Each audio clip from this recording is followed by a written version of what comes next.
Tonight on the Your Life Matters Show podcast. Yeah, because you don't know. See, as somebody with lung disease, okay, I can tell you that we talked about before we started to record about the last couple of days just not feeling right. Okay, and I know exactly what that feeling is, but at least I can relate it right away. I know what's going on with me.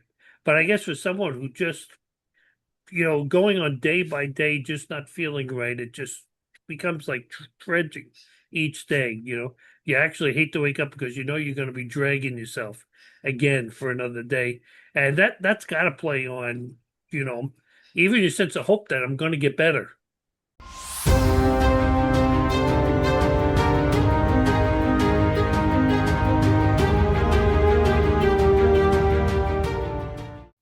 Welcome, everyone. We're so glad you made the choice to watch our show this evening and joining us for another episode of the Your Life Matters Show podcast with your hosts Steve Hodgson and Dr. Eric L. Davis.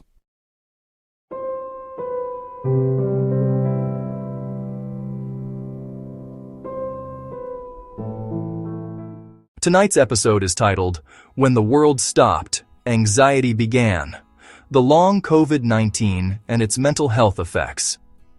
When the world shut down, something else opened, our awareness of just how fragile mental health can be. Behind every statistic was a story. A parent trying to stay strong for their kids, a nurse working double shifts and sleeping in her car, a teenager wondering when life would ever feel normal again. We talked about vaccines, case counts, and variants, but not enough about anxiety, fear, and loneliness. The mental battle was every bit as real as the physical one. Some found strength in connection. Others faced darkness they never imagined. And now, years later, we're left asking, how do we heal from something that changed the entire world? Why are some people not healing completely? Today we open that conversation, not with judgment, not with politics, but with honesty, compassion, and hope, all from a mental health perspective. Because this is more than a story about a pandemic. It's about people, and what it means to recover when life turns upside down. Studies have shown that a significant number of people with long COVID experience mental health conditions, including higher than average rates of anxiety, depression, and post-traumatic stress disorder, PTSD. The prevalence of these issues varies, and they can worsen over time for some individuals. Given the complex nature of long COVID and its mental health impact, experts recommend comprehensive and multidisciplinary treatment.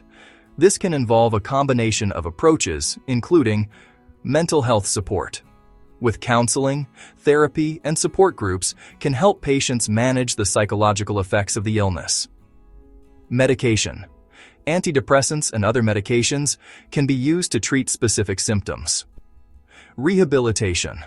Physical medicine and neurorehabilitation may be necessary for those with physical and cognitive impairments. Emerging evidence from imaging, biomarker, and animal studies indicates that long COVID's impact on the brain goes beyond the brain fog, most commonly reported. The underlying causes are not fully understood, but current research points to a combination of persistent neuroinflammation, vascular damage, and neuroendocrine and autoimmune dysfunction. Advanced neuroimaging techniques like MRI are revealing measurable structural and functional changes in the brains of long COVID patients. The neurological impacts of long COVID are wide-ranging and may increase the risk for long-term neurodegenerative issues. Small fiber neuropathy, SFN. This condition, involving damage to thin, unmyelinated nerves, is a common finding in long COVID patients and can cause chronic pain, tingling, and autonomic dysfunction. Increased dementia risk. Some studies have observed similarities between long COVID's effects and the early stages of neurodegenerative diseases like Alzheimer's, including tau hyperphosphorylation and specific gene expression patterns. A global study in 2025 specifically linked long COVID to increased dementia risk in seniors. Autonomic nervous system, ANS dysfunction.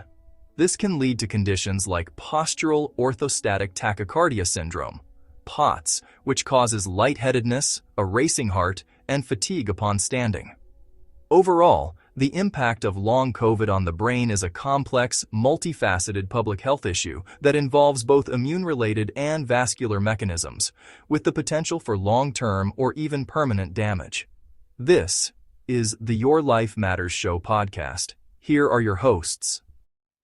Well, howdy, and welcome to the Your Life Matters Show podcast. I'm Steve Hodgson. I'm here along with my co-host, licensed psychotherapist, Dr. Eric L. Davis. Now, we have a very pertinent episode and topic this evening that's affecting many people. But we want to start off by saying right at the beginning, this is not a political show. In terms of mental health, we're going to be talking about people who are suffering, and it makes no difference where or how COVID-19 came from. Okay? It makes no difference whether the vaccines are effective. No conspiracy theories at all tonight. This podcast is a mental health podcast. The lives of the people who are affected is what we get into. So explaining how they're suffering and what we can do to help those people. So with that being said, it's really interesting because I had heard about people that had COVID still, and have had COVID for like 2 or 3 years, but I never realized how prevalent it is, how many people suffer from things. I mean, I know even with yourself, your dad suffered for a while, and I know a bunch of people that suffered for a while, that didn't go away. Actually, a friend of mine's gotten it 3 times. Man. It's like, really? Knock on wood, I haven't gotten it once, and I'm not going to talk about vaccines or anything. I don't know if any of that stuff works. But I'm really more concerned about anyone who's been sick for a certain period of time. It has to have some psychological effects on them.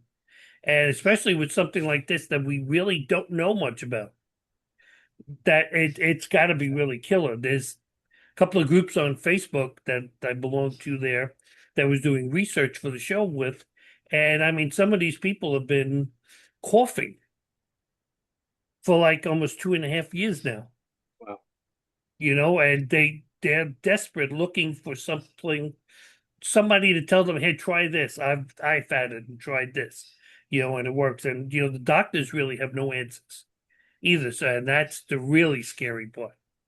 Now, before we get really into this episode, because it's going to be a really good one, there is a sponsor of this podcast, and it's called Waypost Counseling. Now, this is a practice owned and operated by our very own Dr. Eric L. Davis and his wife, Erin Davis. So if you're needing assistance anywhere in the U.S., please give them a call. You can even do sessions online if you don't live in the Indiana area. So I ask that you just sit back for like about 90 seconds and watch this video. Let's face it, life can feel like too much at times. Stress, loss, big changes. They can leave us feeling lost. But taking the step to reach out for help, that takes real strength. That's why Waypost Counseling exists. Founded in 2020 by Dr. Eric L. Davis and licensed therapist Erin Davis, Waypost Counseling was created to be more than a counseling office. It's a place where people are heard, supported, and given the tools to move forward. Waypost Counseling offers more than just therapy sessions. They provide individual and couples counseling, specialized help for problem gambling, and consulting services. Their team supports adults facing ADHD, grief, addiction, relationship struggles, and major transitions in life. The name Waypost captures their heart. It's a marker along the path, helping you see where you are and where you want to go. Therapy doesn't have to feel overwhelming. At Waypost Counseling, you'll find honesty, warmth, and practical solutions that create lasting change. Whether you're in Indiana or anywhere in the U.S., you can connect with them in person or online. Don't wait for the perfect moment. The first step is what matters. Visit waypostcounseling.com or call 317-762-0904 to connect with Dr. Eric Davis, or 317-659-0179 to reach Erin Davis. Waypost Counseling is certified by the Indiana FSSA Division of Mental Health and Addiction and the Indiana Coalition Against Domestic Abuse. Remember, you know that your life matters, and right now your next step matters. Make the call today. So let's go back, if we may, to March of 2020. That's a month that changed the rhythm of life across the globe. It changed the world permanently, and we're always going to feel the aftershocks of that time. Remember back then, streets grew quiet, schools, offices, and places of worship closed their doors. Families found themselves separated, some by distance, others by loss. People were laid off. Restaurant workers and everything else were just let go. And while the headlines focused on the infection rates and vaccines, an invisible crisis began to grow quietly beneath the surface. It was a mental health pandemic. So isolation replaced connection. Fear replaced confidence. And for the millions, the question wasn't just, will I catch it? It was, will I be okay? See, anxiety, depression, grief, and burnout touch people who have never experienced that before. Frontline workers faced unimaginable stress. Children lost their routine and safe spaces. Elderly loved ones felt forgotten. And as you will hear Dr. Davis talk about this evening, even his grandmother had passed away in a nursing home, and family couldn't even be inside with her. You know, they had to, I remember watching the post on Facebook where they had pictures of her sitting in a window and everybody watching. I think wasn't it a birthday, one of them, where people were driving through, around the thing. And so that was something my group of friends, I remember us doing, like, for the first year on everybody's birthday, we would have like a drive-by birthday party where basically you would go stand out in your yard and all your friends drive by and honk and wave and happy birthday, or whatever, or like set a present out of their car and you go, it was just such a weird time. I look back on that and it was just, there was no way to, I was completely blindsided. I'll be the first to say. See, I don't even want to go into how many people passed in nursing homes and assisted living facilities because COVID spread throughout those facilities. And even now, years later, we're still untangling the emotional aftermath that was left behind by COVID-19. Now, today's years later, doctors are calling it long COVID. I had never heard the term before we started to do the show. Now, for those living through it, it's become somewhat much more personal, a test of endurance, patience, and faith. Now, just remember, behind the stats, they're real people. A nurse who saved lives, a father who can no longer climb the stairs without resting halfway up the stairs, a mother who wakes each day praying that this is the morning her lungs don't burn. And yet, even through exhaustion, grief, and fear, the human spirit keeps breathing. So tonight, Dr. Davis and I will open up a conversation about long COVID, and mental health, the unseen battle that continues long after the headlines moved on. And you may hear me say long-term COVID because to me in my head, it's COVID that lasted a long time. So it's long-term COVID, but the saying is long COVID. We'll talk about the emotional cost of chronic illness, the trauma of uncertainty, and how new hope, even the smallest spark, becomes medicine of its own. Because while long COVID changed lives in ways few of us could have ever imagined, it also reminded us of something much more powerful. The healing isn't only about the body, it's about the heart, the mind, and the courage to keep believing that days, better days, different days are about to return. So grab a cup of coffee, take a deep breath, and join us for this important discussion. Now, I think I've talked enough, so now it's your turn. Dr. Davis, for those who are not fully comprehending what I'm talking about, what is long COVID and how does it differ from the initial infection phase? So, COVID, the initial phase would be COVID. You know what I mean? So long COVID is really like the what they're calling the lingering effects on the body. And it affects different areas of the body. Obviously, the brain.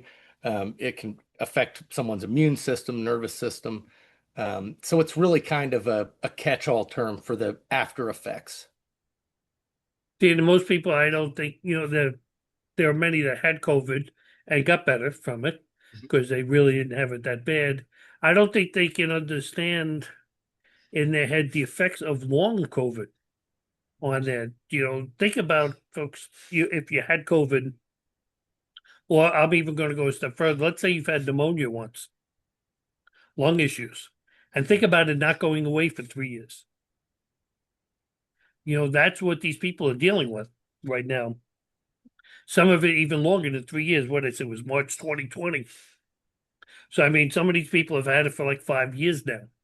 So we hear about all the fatigue, the brain fog, which I think most people just have anyway, and shortness of breath. So how does long COVID specifically affect mental health and our emotional well-being? I think the emotional toll really is, like the mental and emotional toll is probably the worst part, in that what COVID did, I mean, and anyone who's listening to this right now, unless they were just born, or unless they're 5 years old or less or whatever, then they experienced it. And what it did is it completely upended everyone's sense of normalcy, and human beings, we're creatures of habit. Um, we have routines, and COVID. I'll be the first to say I really struggled when COVID, first happened. I really struggled with working from home, and it was just different, and it's not something that I wanted. Well, you see, in my case, I had always worked out of the house as a web designer, and all of a sudden, a website became very, very important because people were ordering stuff online, having it delivered. Websites became really, truly important. People had nothing to do all day. They were staying home. So they were surfing the web, and it became a much more prevalent time to have a good website. So yeah, I stayed a little busy, but the fact that you really couldn't go out anyplace. And if you did, you had to wear the mask. I almost said stupid mask, but yeah, you had to wear the mask. And I had my issues with the masks. Okay, I really, really did. But that was just my own feelings there. We won't go with that. So, Dr. David, what's happening inside the brain or nervous system that might explain why anxiety, depression, even cognitive changes persist for months and for some even years? So COVID-19 can trigger an immune response that continues long after the virus is gone.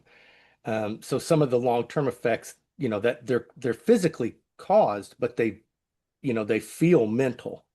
But it's brain fog, mood changes, sleep disruption. All of those things are going to feed into, you know, Yeah.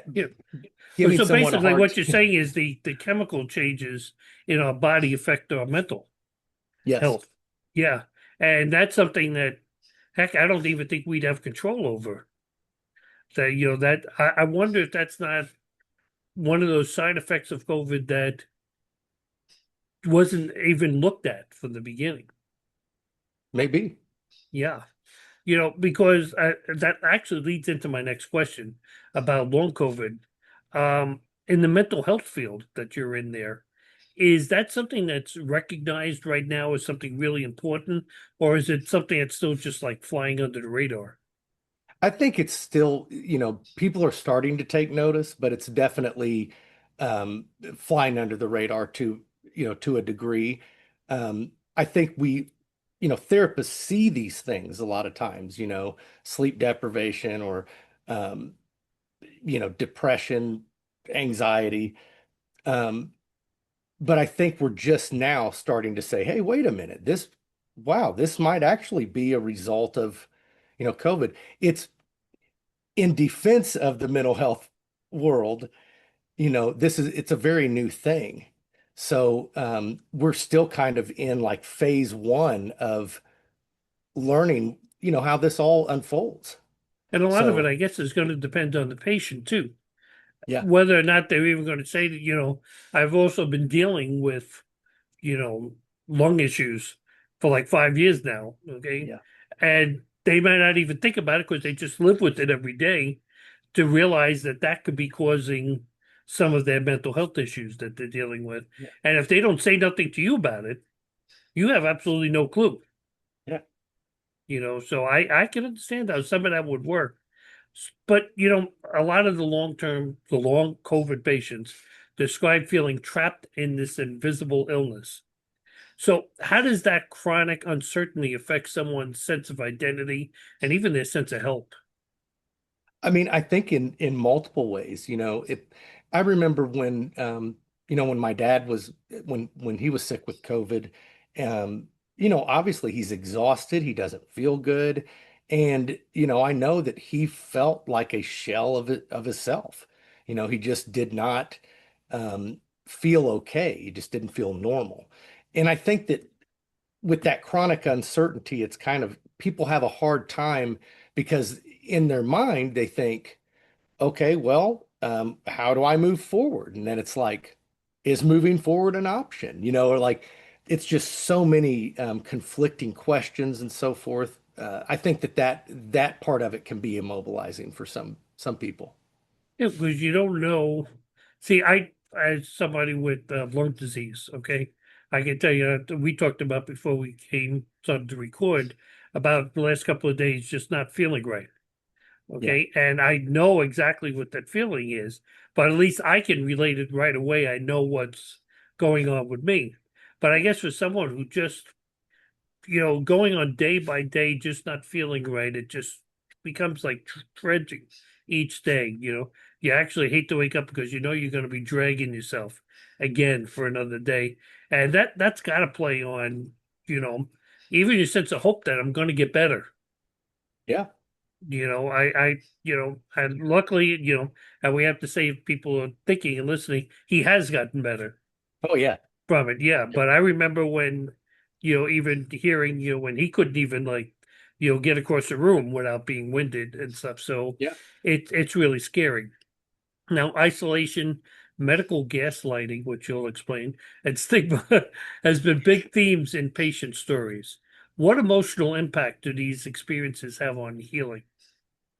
Well, first of all, in order to heal, usually we need to be heard.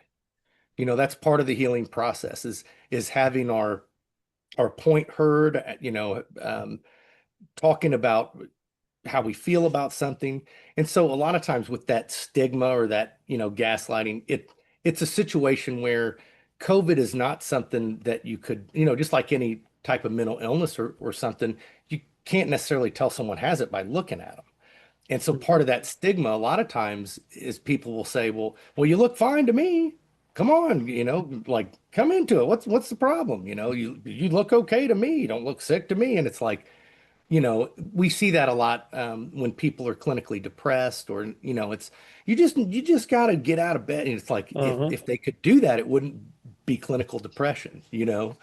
Um, so And yeah, I don't think people do it wrong. I think everybody wants to help a little bit. absolutely. Yeah. And, sometimes I even see it, here. Like sometimes my wife will say, come on, just get, it's just, I just can't. I just can't explain it.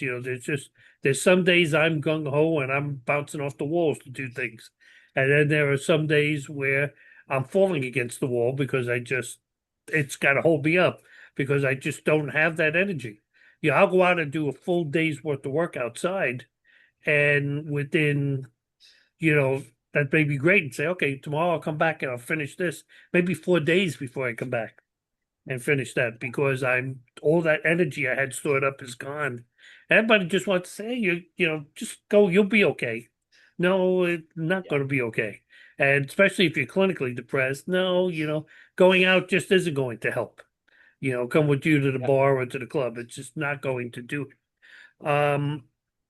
I know that constant fatigue, cognitive fog affects relationships between spouses, parents, and children, or even colleagues. Yeah. How explain some of the ways that will affect your relationships. Well, so if you are tired all the time, then you can't participate in the relationship like you normally would. And so there would be frustration from the other side on that. Or if the person is, they exhausted, doesn't feel good, so um they're negative, they're feeling negative, that's well, you just need it's your attitude's the problem, or there's just so many ways. And what it really comes down to, in short, is it affects a person's ability to be, who they are, their best version of them. Um, so that's how it affects. And to a spouse, they got to feel, they want to go out and do things and, they know you Yeah. can. So, whereas it's not only affecting your personal life, it's affecting those around you, the family, kids, and everything else. So there are many patients who feel dismissed or understood. Um, what can mental health professionals do differently to help support them? I think number one, letting people know that this is a real thing that people are dealing with, and basically to educate the community and others that this is what this is what it looks like, and if you or someone is experiencing these symptoms, contact a behavioral health professional. Mhm. Look into getting some help. See a lot of mental health, a lot of professionals like first responders dealt a lot during COVID. A lot of them were living in cars, or living in another area of the house, so not to infect and possibly infect their family. There's one story of a person who was a good friend of my wife and I in the paranormal field, who's a nurse. Um, we knew her and her husband. Actually, they used to do a podcast, and Jen and I was on their podcast. But he came down with COVID, and he came down with it really, really bad. He was put in the hospital, and she worked in the COVID ward. So where her desk was, straight across the hall, was his bed, his hospital room. So in some ways, she got to spend time with him that others couldn't because she was there. But you got to think about the emotional distress that had to cause her watching her husband dying across the room. I mean, there was nothing you could do about it. And, and sadly, after he passed, you know, after a week or two, she had to go back to work, Mhm. sitting at that same desk, Yeah. right across from the room where her husband had just passed away. And it got to the point where she had to literally be transferred to another department. She couldn't face that on a daily basis. And you know what? I wouldn't have even gone back to even try it. Yeah. I would have just Yeah. said, absolutely not. Just put me somewhere else. And it's really, really a shame. And I hope we realize that. And I'm not saying that because my wife is an RN now, a first responder and stuff. I just hope that we really realize how important doctors, nurses are. Sometimes we may hate our doctors. My dad, who, on filming day, he turns 94 today. Wow. Okay, in New York. Can't stand doctors, and got his own reasons why and stuff. But you know what? These doctors, nurses put up with a lot of crap during the day. Yeah. I hear from my wife when she comes home from work some of the stories sometimes on people, and it's so hard not to become attached to the people. Yeah. And I think if you put like we go to the nursing home settings and assisted living settings, you had the same nurses there all the time with these people, and then watching them get sick and die, Mhm. it had to be really, really traumatic. Dr. Davis, you worked with many clients navigating post-COVID symptoms. What patterns have you noticed in their mental health challenges? I think just not having the same, the exhaustion a lot of times. But another thing that they report is just not feeling like they have the emotional bandwidth, so to speak, Hmm. that they previously have. And I think a lot of that has to do with the exhaustion, where we can only take so much stress. So if my body is absolutely exhausted, I'm not going to be able to handle the same amounts of stress or activity or any of that. So those are probably the main things I see is just, um, yeah, And well, my thing would be too, sometimes it might not even be physically exhausted. You're not physically exhausted, but the mental health, that stress and stuff exhausts you. yeah, We even talked about how busy your businesses are and stuff before we started the show. We may be all gung ho to go for it, but if we let that stress affect us, oh, that's when I know myself running a business for years. I will suddenly feel that stress and start to slow down. And that's not, I learned very early on to look at it. Okay, what are you going to throw at me today? yeah, That was the mental attitude I took. So I didn't tire out. I could still work those 12, 13-hour days, 7 days a week if I had to accomplish everything that had to be done. So how can therapists distinguish between anxiety that's caused by trauma or illness versus symptoms triggered by, physiological changes, I should say, from long COVID? So pretty much in a nutshell, with anxiety, there's basically two types. There's acute anxiety, which means that I'm experiencing anxiety that is directly attached to an experience or something. So if someone has a car wreck, for example, and they're really nervous every time they get in the car, that's acute anxiety, and that is happening for very good reasons. Really, it's our brain protecting us. But with long COVID, you're going to see things like feelings of anxiety that aren't even necessarily attached to anything. Um, and so sometimes it can look like generalized anxiety disorder, and I think that in a lot of cases, we have to work, closely with the physicians. I have several physicians that I refer clients to and from. And, honestly, that's been one of the most beneficial things because we can communicate together, with the client's permission and work on things as a team. See, it's really strange because everyone fears getting COVID again. Okay, because all we keep hearing is the new variant of COVID that's around and stuff. And as I said, I won't get into the political side and conspiratorial side, but I mean, even someone like me with a lung condition, I have to watch because COVID could be the killer. Just take me out right there. And I'll give a quick little story of my own. About 2 or 3 weeks ago, where I wasn't feeling really well, and I had called my doctor's office about it, and the nurse said, "Okay, I'll call you back after I talk to the doc."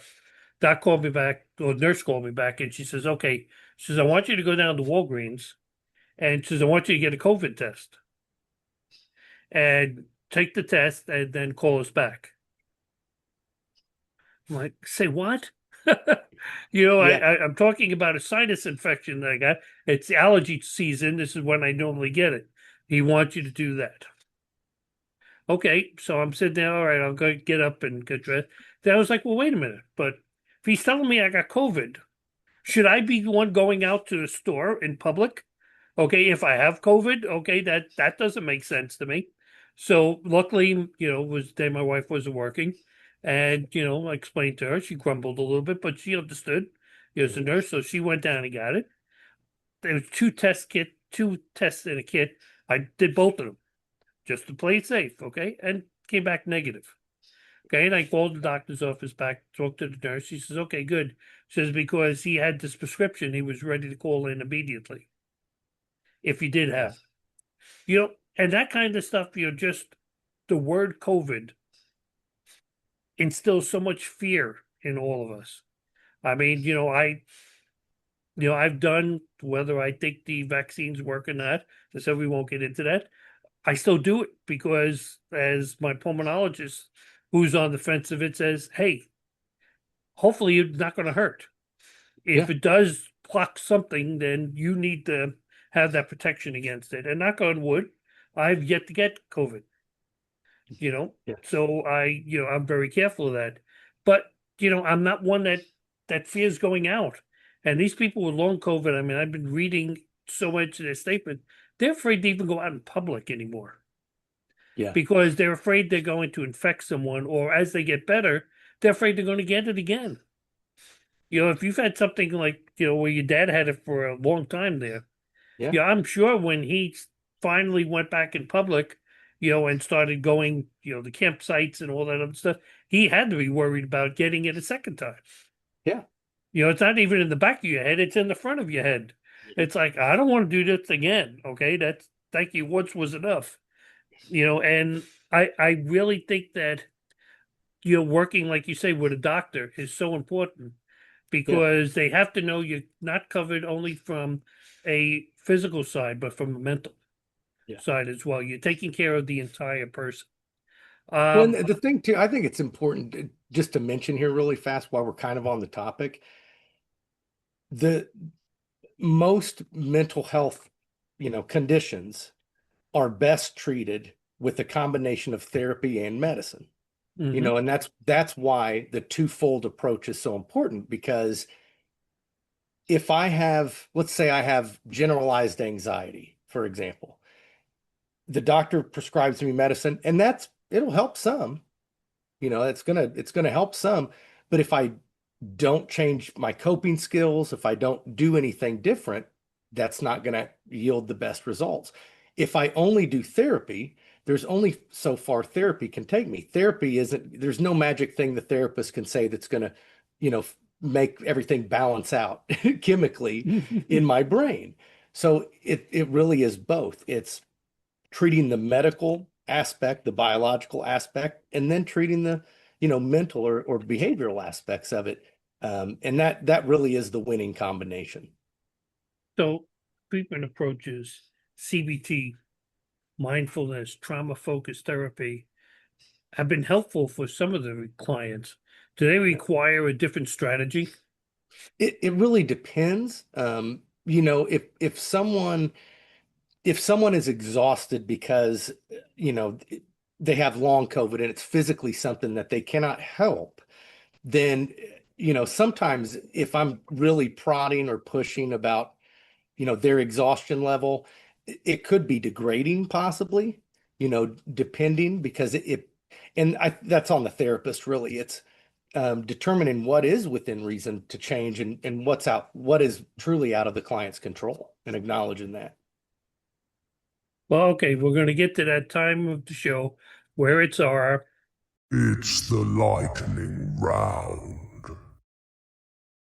Okay, 5 quick questions. We're only going to do 5 this time. Some powerful insights. Ready?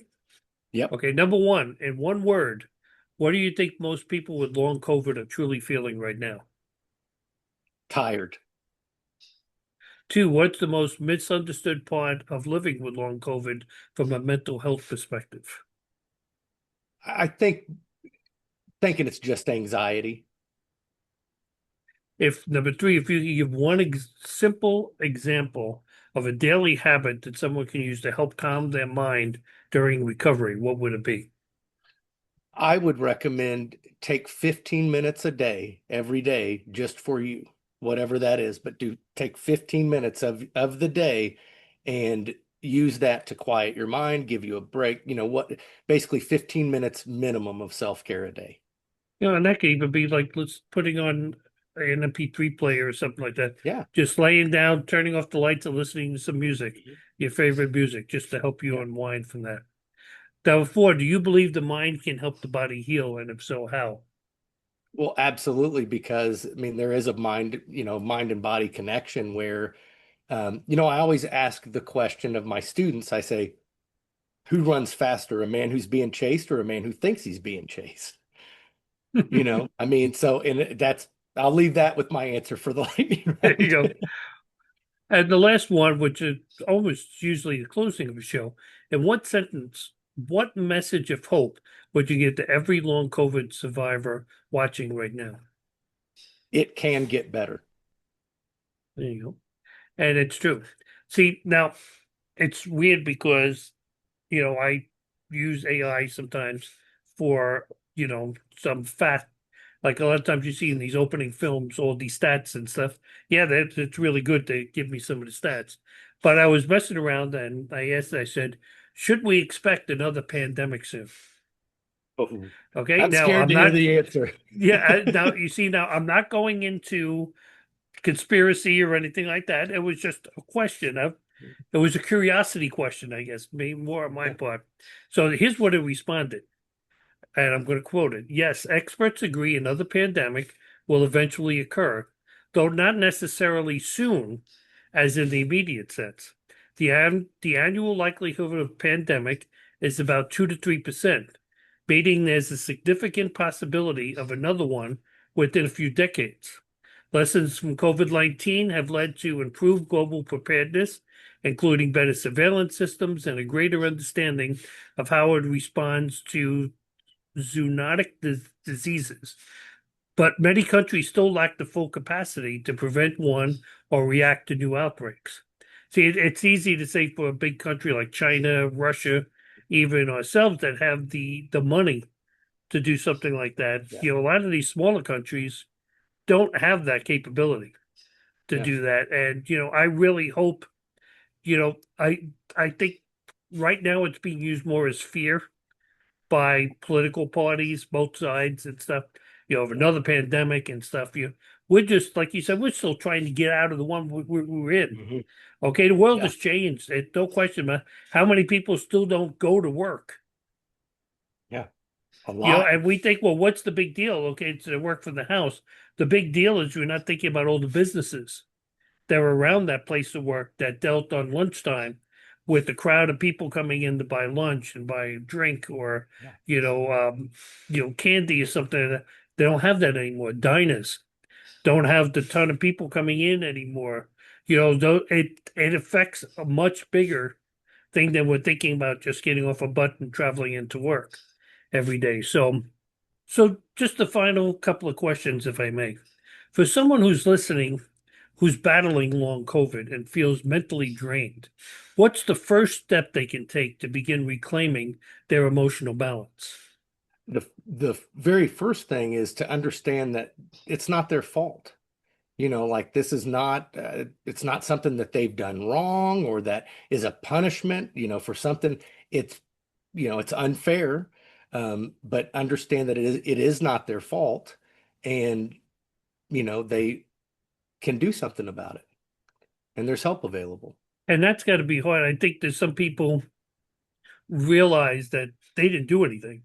And that's when we start going into conspiratorial and facts things.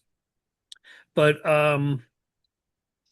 it's still got to be tough on someone that says, okay, one thing was I lost my sense of taste and sense of smell, and I had problems breathing, but within like 10 days or so we'll start to get better. And then you get someone who's got long COVID that says, hey bud, it's been going on for 3 months now. Okay. When is this over with? And I don't think a lot of those really worry about the fact that it was their fault. That I think fear is so big in people's heads because we Yeah. watch so many people die from COVID, and they Yes. think, okay, am I just going to have the prolonged death? Whereas some people, got it quick. I'd rather have had it and died than tell me over the next 4 months I'm going to suffer from it. Yeah. Yeah, and it's got to be tough. So if you have a family or family member or a friend, how is the best way to support a loved one coping with long-term effects of COVID-19? I think even, like even if you couldn't be around them physically for some reason, or, just letting them know that you're there, that you're supportive of them, that, you're there to help if at all possible. And I think that's one of the best things that family members can do is just because when you're sick, you're isolated, and that long-term isolation, especially, it can be problematic. So are there signs that like a caretaker or a family member should be watching for to realize that, hey, they may need professional help at this point? I think definitely, their report as far as like, are they, ask them how they're doing. Are they struggling? Are things difficult? And believe what they tell you. That's a really important thing. If they tell you that they're struggling, believe them. Now, the last question I had for you, I'm actually going to switch around a little bit as I'm reading it here. Okay. Like in the case of your dad Mhm. and resilience, people who found new meaning, perspective, or strength through their recovery journey. I mean, he's got a whole new, I'm sure, a brand new outlook on life because he's back to doing everything. People don't know he was very much into that ragtime. What is that? Grass. Bluegrass. Thank you. Okay, I know there's a word for it. I have a lot of friends that are into bluegrass, and he loved traveling around from place to place, either watching shows or even performing. And even your mom was part of that too. They So love it. yeah, so it's got to be this newfound strength that they Yeah. found to after it's over and say, "Wow, it's done. Here's life again." I mean, it definitely, just in my talks with him, it has definitely, changed the way he views multiple things. He has a new appreciation for things. He's a really grateful person, it just normally. Hmm. But I mean, he's told me that it put things in perspective and small things like just being able to walk across the room, or um, yeah, I mean, it I was think it was. Go your ahead. long-term effects on how you're going to view life is so different. I know that I'm only using it just for myself. That once you know what you got, and at some point, hopefully not, but it's going to do me in the long run someplace. You you you changed your view of life and things in life change so much. Yeah, You start to appreciate the small things that yeah. you didn't anymore. I'm sure he's, I mean, right now it's probably a tough time, but I'm sure he's still enjoying his grandkids, Oh, absolutely. Yeah. and stuff that's going on. What I thought of after you started answering the question was Andy Sauer, the Uh-huh. one that we had with the IPF that got better. And I remember his whole entire outlook when I first talked to him about doing an interview had changed so much. Hmm. Here I was giving a second chance of life again. So I was going to make the most out of it. And he did right up to his passing. He made the most out of life Yeah. all over again. And, that's what people have to realize is that, you may be suffering right now, but when you get better, there is still life ahead of you. Yeah. And it's going to be actually a really good life that's ahead of you. You're going to appreciate, you may not see it now, because trust me, I didn't when they first told me. All I Yeah. saw was a clock ticking, when it first started. But you know what? I've learned to just sit back and enjoy life. You Yeah. can't control life, and enjoy your family. Like right behind us was, I got to put this hand. There we go. Okay, you got the Your Life Matters Show podcast thinking about weird Thanksgiving stuff because we're almost to Thanksgiving holidays. Probably in the next couple you'll see Christmas one or seasonal one for that. But it's it's the time to really find meaning in life. Look for the things that you may have taken for granted, before. So before we close today's conversation, we brought up Adderley really indirectly. So for our listeners that are listening, can you give us a little update on that before I close the show? So they performed surgery last week, and the surgeon said that he was able to remove the tumor. He believes, 99 or 100% of it. So that was a huge hurdle to get past. So now, she's still sick from having the tumor, and it compressed her lungs and things. So, it's still a slow walk, but things are definitely moving in the right direction. So, Is she awake now? no, I think No. she's Okay. still intubated currently. Okay. Okay. I was just curious to that myself. I had heard so much, but no one had Yeah. answered that. And I was like, all right, I got to remember to ask Dr. Davis on that one. Yeah. So, yeah. So remember, folks, she's still out there. Keep praying. I mean, obviously the prayers are working, but she's still got a good journey Yeah. ahead of her and stuff. So, but I believe that she's going to walk away from this one, and and it's going to be good. So, as we close today's conversation, I think it's safe to say COVID-19 changed more than just our routines. It changed all of us. It changed the world, for that matter. It reminded us how fragile life can be, how quickly the world can shift, and how deeply we all depend on each other for strength and healing. The anxiety, isolation, loss, those scars may take time to fade away, but they also revealed something more powerful, I believe, the incredible resilience of the human spirit. So if you're listening today and still feel the weight of all those years, please remember you're not alone. Reach out, talk to someone, seek help if you need it, because healing doesn't happen just in silence, it happens in connection. If you feel this is too much to handle and bad thoughts are beginning to play out in your brain, I ask you, no, I'm sorry, I implore you to pick up your phone and dial 988 right now. There are experts standing by to help you with these thoughts and the suffering you're experiencing. Remember, we understand the pain is real, and that is why help is a simple call away. No shame, no judgment, no public stress. Just a helping voice and someone who is more than willing to assist you. Remember, you have to make that call. Don't put it off. Call right now. And as always, Dr. Davis, thank you for helping us understand not just the science behind mental health, but the heart behind recovery. Now, everyone, I ask you to remember to hit the like button and subscribe if you've not done so. Some of the stats are showing that people are watching, but, some of them are not subscribers. So if you could do us a favor, subscribe.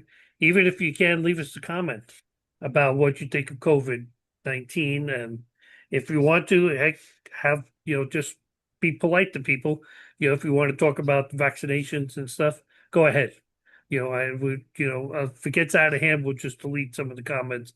But if you're being respectful, there's no problem. And please remember to visit our website at yourlifematterspodcast.com, which very soon we're going to have a new one for you. Maybe even by the airing of this show, there'll be a new one for you.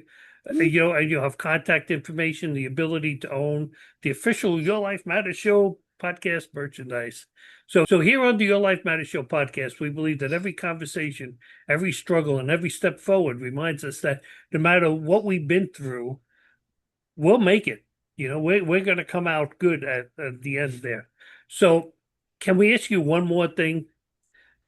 The state of the world we're living in right now is very electric. That's about the only word I can use, okay, without getting beaked by YouTube here. People are lit up, wound up, and resorting to violence. Let's work together to turn down the volume on the violence. Let's go back to the time where we may not all have agreed upon everything, but we were civilized enough as a people to talk about it. We may not have liked what people said, but we talked, we didn't fight, we didn't kill, we didn't spit. We respected the rule of law, even if we didn't like it. Now, no one here is saying, too bad, sit back and deal with it. We're saying the rhetoric has gotten completely out of hand. And from a mental health concern, and that's all really we're asking you, we all need to turn it down a notch. And actually, I shouldn't even say a mental health concern, from a human concern. We really need to turn it down a lot. And to everybody listening, thank you for continuing to be part of this journey with us. It's because in a world that's constantly changing, your value stays constant. You're important, you're seen, and you are loved. And remember, your life matters. God bless you all. We hope to see you next week for another new episode. Thank you. Thank you for joining us for this week's new episode of the Your Life Matters Show podcast. Please be sure to join us again next Thursday for another great episode with your hosts, Steve Hodgson and psychotherapist Dr. Eric L. Davis. Please remember to subscribe to our channel if you have not already done so, and hit the like button and leave a comment. Your help with this helps us reach a wider audience that may need our help.